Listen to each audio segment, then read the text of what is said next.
Hey guys, Brad from RotoHeat. Wanted to do another quick player breakdown on somebody who is quickly becoming somebody that's a name you want to check on, which is Brian Hill.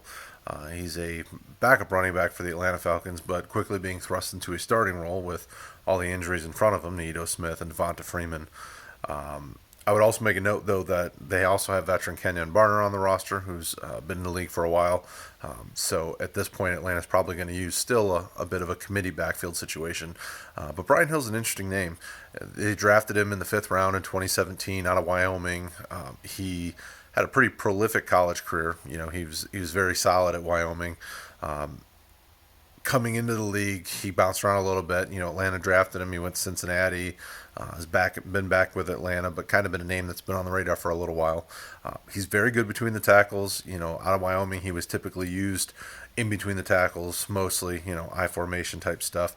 But the one thing that a lot of the scouting reports said when he was coming out was that he was very patient setting up his runs, and that he was very good with the stiff arm. You know, he really knew how to put those tacklers on the ground and get extra yards. And so far in his short time in the league, just a couple of years, he's been averaging, you know, around 5 yards a carry.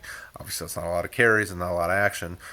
But you know, Atlanta trusts him enough that they're really going to thrust him into a more prominent role until Freeman and Smith get back in the lineup. So you haven't seen a lot of changes, but Brian Hill is a guy that, you know, definitely in the redraft format, if you're looking for some running back help, maybe you've got an injury or a bye week, he's somebody you can jump all over.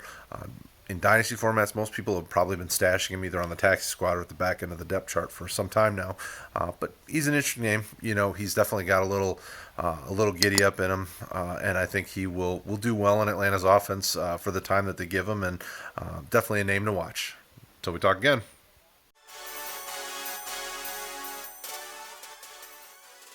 Don't forget, make sure you hit the subscribe button and notification bell so you don't miss any more fantasy football content from the RotoHeat.com team.